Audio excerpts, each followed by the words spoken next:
Qui parmi vous connaît le Rubik's Cube? Bien. Inventé en 1974 par le professeur Rubik. Qui parmi vous sait refaire le Rubik's Cube? Ah, bien Margot.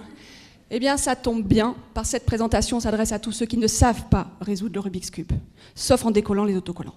Mais Margot, tu peux continuer à suivre. On va transformer ce jeu en un outil de créativité pour vous aider à repenser votre carrière. Ok ?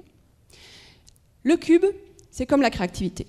C'est attractif, c'est flexible, mais il y a des règles, on ne fait pas ce qu'on veut. On peut être candide et on se fait plaisir, on fait la face blanche. On peut être expert et on fait tout en 5 secondes. C'est comme la créativité, et nous, on va l'utiliser pour prendre une décision professionnelle. On est à une frontière et on doit faire un nouveau choix, une nouvelle carrière. Beaucoup d'éléments vont rentrer en jeu. Pourquoi je vais décider pour telle ou telle option? Ce que je vous propose, c'est qu'on va essayer d'intégrer les éléments du cube comme exemple.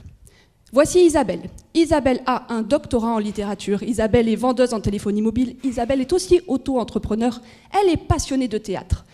Bref, Isabelle est un être très riche, très complexe, et qui doit penser sa carrière pour évoluer. Nous allons la mettre dans un Rubik's Cube.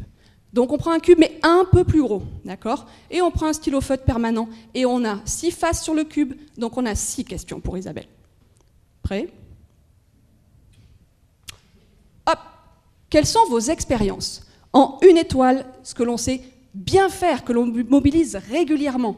En 2 étoiles, ce que l'on mobilise un peu moins. En 3 étoiles, ce que l'on mobilise très rarement. Pour Isabelle, doctorat en littérature, BAFA, Game Design. Question 2. Avec qui savez-vous travailler? Eh bien, la thèse, ça vous permet d'apprendre à travailler seul, par exemple. Et puis, des fois, vous organisez des conférences, dont vous pouvez travailler avec des chercheurs, ces êtres étranges. Et puis, elle a monté un réseau de circuits courts en Savoie, elle s'est bossée avec des agriculteurs. Que savez-vous faire? Elle sait vendre. Voilà. Et puis elle sait aussi créer un réseau, que ce soit avec des réunions tupperware, des assos de doctorants.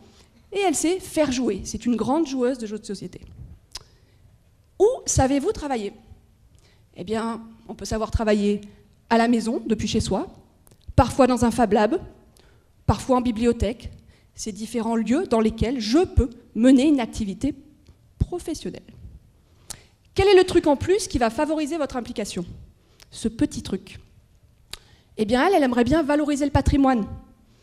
Elle aimerait bien travailler en mode événementiel. Et puis, si elle pouvait mettre un petit peu de ludique dans tout ça, ça serait vraiment le job idéal. Puis, c'est pas tout. Quel est le modèle de revenu? Comment on fait pour rendre tout ça viable? Ben, l'idéal, ça serait le CDI. Mais bon, on peut envisager aussi de faire du bénévolat, parce qu'il y a aussi des moments où on s'implique. Et puis, on pourrait imaginer du droit d'auteur. Donc on remplit tout le cube, et ensuite on mélange et on combine.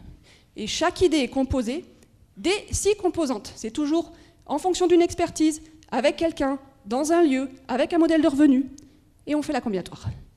On sort 3 types d'idées.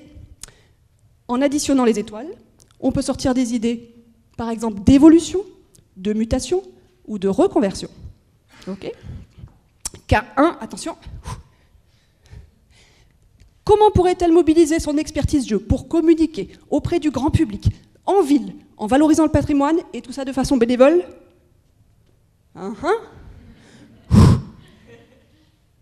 Eh bien, proposition 1, devenir organisatrice des championnats du monde de cache-cache. Oui, elle pourrait gamifier des grands événements au sein de villes pour faire découvrir le patrimoine. Et vous savez quoi? Ça existe. Et certainement, dans les JO de Tokyo, ils vont l'intégrer. Attention, comment valoriser l'écosystème? En faisant jouer des chercheurs dans un Fab Lab sur le mode futuriste, et le tout en CDD. Option 2. Je vais trop vite. Devenir Fab Lab manager et maître du jeu au sein d'un Fab Lab. Eh bien, vous savez quoi? C'est sur cette option 2 qu'elle s'est positionnée, et elle vient d'être recrutée à Grenoble École de Management comme Playground Manager. Aujourd'hui, on candidate avec des CV, parfois avec des dispositifs un peu originaux, une tablette de chocolat. Eh bien moi, je pense que très prochainement, vous pouvez ressortir vos vieux Rubik's Cube et vous pouvez les envoyer à des potentiels recruteurs. Cette méthode s'appelle Cubification. Vous pouvez en savoir plus. Je vous remercie et je remercie Isabelle qui est là pour de vrai.